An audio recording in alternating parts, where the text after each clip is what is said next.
ಮದುವೆಯಾಗಿ ಮಗು ಇದ್ರೂ ಕೂಡ ಯುವಕರೊಂದಿಗೆ ಡೇಟಿಂಗ್. ಹಣ ನೀಡುವ ಯುವಕರೇ ಈ ವಂಚಕಿಯ ಟಾರ್ಗೆಟ್. ಮೂರು ಹೆಸರನ್ನ ಇಟ್ಕೊಂಡು ಚಾಟಿಂಗ್ ಮಾಡ್ತಿದ್ಲು ಈಕೆ. ಐಶ್ವರ್ಯ ರೇಣುಕಾ ಆರೋಹಿ ಹೆಸರಿನಲ್ಲಿ ವಂಚನೆ ಮಾಡಿದ್ದಾಳೆ. ಮದುವೆಯಾಗೋದಾಗಿ ನಂಬಿಸಿ ಹಣ ಪಡೆದು ವಂಚನೆ ಮಾಡಿದ್ದಾಳೆ ಕಿರಾತಕಿ. ಧಾರವಾಡದಲ್ಲಿ ವಂಚನೆ ನಡೆದಿದ್ದು.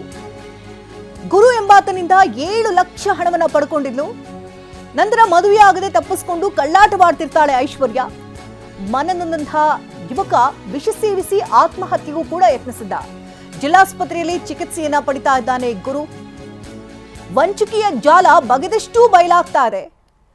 ಮದುವೆಯಾಗಿ ಆಕೆಗೆ ಮಗು ಇದೆ, ಆದ್ರೂ ಕೂಡ ಯುವಕರೊಟ್ಟಿಗೆ ಡೇಟಿಂಗ್ ಮಾಡ್ತಾ ಇದ್ಲು. ಹಣ ನೀಡುವಂತ ಯುವಕರನ್ನೇ ಟಾರ್ಗೆಟ್ ಮಾಡ್ಕೊಳ್ತಿದ್ಲು ಈ ವಂಚಕಿ. ಈಗ ಸಿಕ್ಕಿ ಬಿದ್ದಿದ್ದಾಳೆ.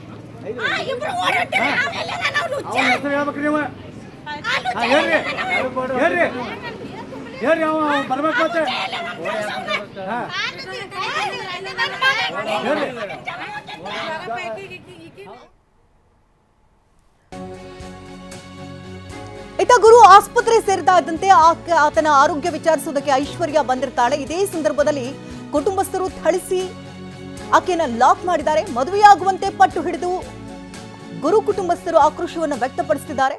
ತಪ್ಪಿಸಿಕೊಳ್ಳೋದಕ್ಕೆ ಐಶ್ವರ್ಯ ಅಲ್ಲಿಂದ ಪ್ರಯತ್ನವನ್ನ ಪಡ್ತಾಳೆ, ಆದರೆ ಆಕೆಯನ್ನ ಲಾಕ್ ಮಾಡಲಾಗಿದೆ. ಈಗ ವಂಚನೆಗೊಳಗಾದಂತಹ ಯುವಕ ಗುರು ಈತನೇ ಈಗ ವಿಷ ಸೇವಿಸಿ ಆಸ್ಪತ್ರೆಗೆ ದಾಖಲಾಗಿದ್ದಾನೆ. ಈತ ಆಸ್ಪತ್ರೆಗೆ ದಾಖಲಾದ ಅನ್ನುವಂಥ ವಿಚಾರ ತಿಳಿತಾ ಇದ್ದಂತೆ ಐಶ್ವರ್ಯ ಅಲ್ಲಿಗೆ ಆತನನ್ನ ನೋಡೋಕೆ ಬರ್ತಾಳೆ. ಇದೇ ಸಂದರ್ಭದಲ್ಲಿ ಕುಟುಂಬಸ್ಥರು ಆಕೆಯನ್ನ ಲಾಕ್ ಮಾಡಿದ್ದಾಳೆ. ಹಲವು ಆರೋಪಗಳು ಈಕೆಯ ಮೇಲಿದೆ. ಮೂರು ಹೆಸರನ್ನ ಇಟ್ಕೊಂಡು ಈಕೆ ಚಾಟಿಂಗ್ ಮಾಡ್ತಾ ಇದ್ಲು ಅನ್ನುವಂಥ ಆರೋಪ. ಐಶ್ವರ್ಯ ರೇಣುಕಾ ಹಾಗೆ ಆರೋಹಿ ಅನ್ನುವಂಥ ಹೆಸರಿನಲ್ಲಿ ವಂಚನೆ ಮಾಡ್ತಾ ಇದ್ಲಂತೆ. ಮದುವೆ ಆಗೋದಾಗಿ ನಂಬಿಸಿ ಹಣ ಪಡೆದು ವಂಚನೆ ಮಾಡ್ತಾ ಇದ್ಲು ಐಶ್ವರ್ಯ ಅನ್ನುವಂತಹ ಆರೋಪ. ಬರೋಬ್ಬರಿ 7 ಲಕ್ಷ ಹಣವನ್ನ ಗುರುವಿನಿಂದ ಪಡ್ಕೊಂಡಿರ್ತಾಳೆ. ನಂತರ ಮದುವೆಯಾಗದೆ ಕಳ್ಳಾಟವನ್ನ ಆಡ್ತಿರ್ತಾಳೆ ಐಶ್ವರ್ಯ.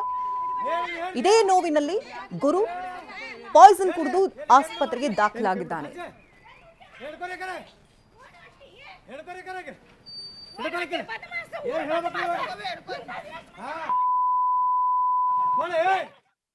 ಮೊದ್ಲು ಅವರು 3 ವರ್ಷದಿಂದ ಅವ್ರು ಕೂಡಿದ್ರಿ.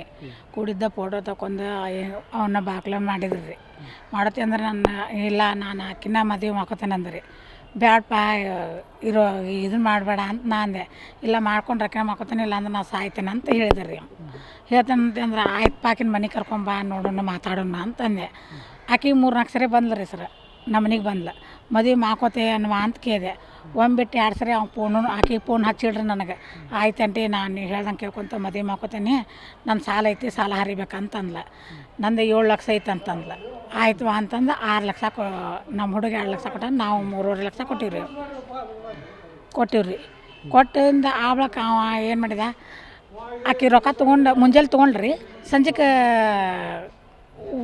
ಬೆಂಗ್ಳೂರಾಗದೇನಂಟಿ ನಾನು ಮದುವೆಗೆ ಅರ್ಬಿ ಹಾಕ್ಸೇನಿ ರೀ. ಅರ್ಬಿ ಹಾಕ್ಸೇನಿ, ತಾಳಿ ತರೋಕೆ ನಿನಗೆ ತಾಳಿದು ಎಂಥದ್ದು ಬೇಕಂತ ತಗೋ ಅಂತ ಹೇಳೇನಿ ರೀ. ಹ್ಞೂ ಆಂಟಿ ಬಾ ಅಂದ್ಲ. ನಾ ದಾಡಕ್ಕೆ ಬಂದೇನಿ ರೀ, ಊರಿಂದ ದಾಡಕ್ಕೆ ಬಂದೇನಿ. ಅಷ್ಟೊತ್ತಿಗೆ ಇಲ್ಲ ಆಂಟಿ ನಾನು ಇಲ್ಲ 4-5 ಸರ ಫೋನ್ ಹಚ್ಚಿರು, ಬಾ ಆಂಟಿ ಅಂದ್ಲು ರೀ.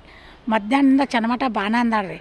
ಸಂಜೆ ಮುಂದೆ ಇಲ್ಲ ಆಂಟಿ ನಾನು ಈ ಊರಾಗಿಲ್ಲ, ಬೆಂಗಳೂರಿಗೆ ಹೊಂಟೇನಿ, ಸಾರಿ ನಾನು ನಿಮ್ಮ ರೊಕ್ಕ ಕೊಡ್ತೇನೆ ಆಂಟಿ ಅಂತಂದ್ಲ. ನಂಗೆ ರೊಕ್ಕ ಬೇಡವಾ, ನನ್ನ ಮಗ ಬೇಕಾ, ನನ್ನ ಮಗನ ಉಳಿಸ್ಕೋಬೇಕು ನಾನು ಅದಂತ ನಾ ಹೇಳಿದೆ. ಇಲ್ಲಂಟಿ ನಾನು ನಿಮ್ಗೆ ರೊಕ್ಕ 6 ತಿಂಗಳಿಗೆ ರೊಕ್ಕ ಕೊಡ್ತೇನೆ, 6 ತಿಂಗಳಿಗೆ ರೊಕ್ಕ ಕೊಡ್ತೇನೆ ಅಂತ ಹೇಳಿಲ್ಲ ಸರ. ಹೊಳ್ಳೆ ಬಡ್ಡಿಗಳು ಅದು ಅವರು ನಾವು ಇದು ಮಾಡ್ತೇನೆ ಅಂತ ಹೇಳ ಅವ್ನ ರೊಕ್ಕ ಹೊಳ್ಳೆ ಕೊಟ್ಟಿಲ್ಲ. ಈ ಹುಡುಗಿ ಭಾಳ ಕಟ್ಸ್ಯಾಳ್ರಿ. 3 ವರ್ಷದಿಂದನೇ ಆಕಿಗೆ ಟಾರ್ಚರ್ ಕೊಟ್ಕೊಂಡ್ರೆ ಅದಾಳ್ರಿ. 2 ಲಕ್ಷ ಕೊಡ, 3 ಲಕ್ಷ ಕೊಡ, ಮುಗಿಸ್ತೇನೆ, ನಿನ್ನ ಕೂಡ ಬರ್ತೇನೆ, ನಿನ್ನ ಕೂಡ ಮದುವೆ ಹಾಕೇನಂತೆ ಹೇಳ್ಕೊಂಡ್ರೆ ಬಂದಾಳ್ರಿ. ಮಾಡ್ಕೊಂಡ್ರೆ ಬಂದು ಮಣ್ಣಿನೂ ಹ್ಞೂ ಅಂದ ಕಾಸು ರೊಕ್ಕ ಕೊಟ್ಟಾರ್ರಿ. ರೊಕ್ಕ ಕೊಟ್ಟರು ಮತ್ತು ನಾ ಮಾಡ್ಕೊತೇನೆ ನಾವು ಹೊಳ್ಳಿ ಮಾಡ್ಕೊಂಡಿಲ್ಲ ರೀ. ಅವ ಎಣ್ಣೆ ತೊಗೊಂಡು ಈ ನಮ್ಮ ಮನೆ ಆಗೈತೆ ರೀ ನಿನ್ನೆ. ಎಷ್ಟು ರೊಕ್ಕ ಕೊಟ್ಟಾರೆ ಇದಕ್ಕೆ? ಇದಕ್ಕೆ ಒಮ್ಮೆ 3 ಲಕ್ಷ ಕೊಟ್ಟಾರೆ, ಒಮ್ಮೆ 60,000 ಕೊಟ್ಟಾರೆ, ಒಮ್ಮೆ ಲಕ್ಷ ಕೊಟ್ಟಾರೆ. ಕೊಟ್ಟು ಈ ನಮೂನಿ ಮಾಡಿದ್ರು ಮತ್ತು ಅದನ್ನು ಆಕಿ ಅದರ ಟೈಪ ಹೊಂಟಾಳೆ. ಹುಡುಗ ವಿಷಯ ತೊಗೊಂಡಿದ್ದು ಫೋನ್ ಹಚ್ಚಿ ಅವ್ರ ಅವಾಗ ಕೇಳ್ಯಾಳನ್ರಿ? ಆಕೆ ಆ ಹುಡುಗಿನ ಹೇಳೈತ್ರಿ. ಆ ಕೇಳಿದಾಗ ಅವ್ರ ಅವಾಗ ಗೊತ್ತು ರೀ ತಾಯಿಗೆ. ವಿಷಯ ತೊಗೊಂಡನ್ರಿ ಇವ ಇಲ್ಲಿ ಗಣಪ ಲೈನ್ ಬಜಾರ್ ಹನುಮಂತ ದೇವ್ರ ಗುಡಿ ರೀ. ಈ ಹುಡುಗನ್ನ ಈ ಬಗ್ಗೆ ಇನ್ನಷ್ಟು ಡೀಟೇಲ್ಸ್ ಅನ್ನ ಕೊಡೋಣ. ದೂರವಾಣಿ ಸಂಪರ್ಕದಲ್ಲಿ ನಮ್ಮ ಪ್ರತಿನಿಧಿ ನರಸಿಂಹಮೂರ್ತಿ ಇದ್ದಾರೆ. ನರಸಿಂಹಮೂರ್ತಿ, ಮೋಸ ಹೋಗೋರು ಎಲ್ಲಿವರೆಗೆ ಇರ್ತಾರೋ ಮೋಸ ಮಾಡೋರಂತೂ ಇದ್ದೇ ಇರ್ತಾರೆ ಎನ್ನುವಂಥದ್ದು ನಾನುಡಿ. ಇದೀಗ ಆ ಯುವಕ ಆಸ್ಪತ್ರೆ ಪಾಲಾಗಿದ್ದಾನೆ. ಈಕೆ ನೋಡಿದ್ರೆ ಮೂರ್ ಹೆಸರಿಟ್ಕೊಂಡು ಈ ರೀತಿ ವಂಚನೆ ಮಾಡಿದಾಳೆ ಅನ್ನುವಂಥ ಆರೋಪ. ಏನಿದರ ಸತ್ಯಾಸತ್ಯತೆ ಏನಾಗಿದೆ ಎಕ್ಸಾಕ್ಟ್? ನಿಜಕ್ಕೂ ಕೂಡ ಏನು ಇತ್ತೀಚಿನ ದಿನದಲ್ಲಿ ಹಣದ ಹಿಂದೆ ಬಿದ್ದಿರುವಂತಹ ಯುವತಿಯರು ಮತ್ತು ಮಹಿಳೆಯರು ಏನೆಲ್ಲ ಇಂತಹ ಕೆಲಸಗಳನ್ನು ಮಾಡ್ತಾರೆ ಅನ್ನೋದಕ್ಕೆ ಇದೊಂದು ಸ್ಪಷ್ಟ ಉದಾಹರಣೆ ಅಂತ ಹೇಳ್ಬೋದು. ಧಾರವಾಡ ನಗರದ ಐಶ್ವರ್ಯ, ಈಕೆ ಆರೋಹಿ ಅಂತಾನೂ ಕರೀತಾರೆ, ರೇಣುಕಾ ಅಂತಾನೂ ಕರೀತಾರೆ. ಈಕೆ ಒಂದು ನಗರದ ಮಾಳಮಟ್ಟಿ ಬಡಾವಣೆಯಲ್ಲಿರುವಂತ ಪೆಟ್ರೋಲ್ ಬಂಕ್ ಅಲ್ಲಿ ಕೆಲಸ ಮಾಡ್ತಾ ಇದ್ಲು.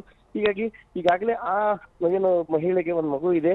ಆಕೆಗೆ ಅದ್ರ ಜೊತೆಗೆ 3 ರಿಂದ 4 ಜನರ ಜೊತೆನೂ ಕೂಡ ಸಂಪರ್ಕ ಇತ್ತು. ಇದೇ ರೀತಿ ಏನಿಲ್ಲಿ ಗುರು ಒಕ್ಕೊಂದ ಅಂತ ಹೇಳಿ ಕವಲಗೇರಿ ಗ್ರಾಮದ ಅದೇ ಯುವಕ ಇದ್ದಾನೆ. ಅದೇ ರೀತಿ ಉಳಿದರಿಗೂ ಕೂಡ ದಾಳ ಹಾಕಿದ್ಲು. ಎಲ್ಲ ಕಡೆಯಿಂದ ಕೂಡ ಹಣ ವಸೂಲಿ ಮಾಡೋದು. 2 ವರ್ಷಗಳ ಹಿಂದ್ಗಡೆ ಈ ಒಂದು ವ್ಯಕ್ತಿಯ ಪರಿಚಯ ಆಗಿ ಯುವಕನ ಪರಿಚಯ ಆಗುತ್ತೆ. ತನಗೆ ಸುಮಾರು 7 ಲಕ್ಷದಷ್ಟು ಸಾಲ ಇದೆ. ಒಂದ್ ವೇಳೆ ಆ ಸಾಲವನ್ನು ನೀವು ತೀರ್ಸಿದ್ರೆ ನಾನು ನಿನ್ನ ಮದುವೆ ಆಗ್ತೀನಿ ಅಂತ ಹೇಳ್ತಾಳೆ.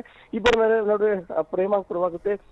ಈ ಸಂದರ್ಭದಲ್ಲಿ ಗುರು ತಂದು ಮನೆಯಲ್ಲಿ ಏನೇನೋ ಹೇಳ್ಬಿಟ್ಟು ಸುಳ್ಳು ಹೇಳ್ಬಿಟ್ಟು ಈಕಿಗೆ ಒಂದು 7 ಲಕ್ಷ ಅಮೌಂಟ್ ಕೊಡ್ತಾನೆ. ಆದ್ರೆ ಅದಾದ ನಂತರ ಮದುವೆನೂ ಆಗೋದಿಲ್ಲ, ಈ ಕಡೆ ಹಣವನ್ನು ಕೊಡೋದಿಲ್ಲ. ಯಾವಾಗ ಹಣವನ್ನು ಪದೇ ಪದೇ ಮರಳಿ ಕೊಡು ಅಂತ ಹೇಳಿದ ಕೂಡಲೇ ಏನೇನೋ ನೆಪಗಳನ್ನು ಹೇಳಿ ತಪ್ಪಿಸ್ಕೊಳ್ತಾಳೆ. ಮನೆಯಲ್ಲೂ ಕೂಡ ಈ ಒಂದು ಮದುವೆಗೆ ಒಪ್ಕೊಂಡಿರ್ತಾರೆ. ಯಾಕಂದ್ರೆ ಆರಂಭದಲ್ಲಿ ಬೇಡ ಅಂದಿರ್ತಾರೆ, ಒಂದ್ ಮಗು ಇದ್ಮೇಲೆ ಅದೇ ಹೆಂಗ್ ಮದುವೆ ಆಗೋಕೆ ಸಾಧ್ಯ ಅಂತ. ಆದ್ರೂ ಕೂಡ ಈತನ ಒಂದು ಪ್ರೀತಿಗೋಸ್ಕರ ಒಪ್ಪಿಗೆ ಸೂಚಿಸಿ ಮದುವೆ ಆಗು ಅಂತ ಹೇಳಿ ಒಪ್ಪುತ್ತಾರೆ. ಆದ್ರೆ ಮದುವೆ ಆಗೋಕೆ ಈಕೆ ಹಿಂದೆ ಹಾಕ್ತಾಳೆ. ಯಾಕಂದ್ರೆ ಇಂಥ ಅನೇಕ ಪ್ರಕರಣಗಳಲ್ಲಿ ಈ ಮುಂಚಿನ ಭಾಗಿಯಾಗಿರೋದ್ರಿಂದ ಮತ್ತೊಂದು ಯಾವ್ದಾದ್ರು ಮಿಕ್ಕ ಬೀಳುತ್ತಾ ಅಂತಾನೆ ಪ್ರಯತ್ನ ಮಾಡ್ತಿರ್ತಾಳೆ. ಆದ್ರೆ ಅದು ಧನ್ಯವಾದ ನರಸಿಂಹಮೂರ್ತಿ ತಮ್ಮ ಡೀಟೇಲ್ಸ್ಗಾಗಿ.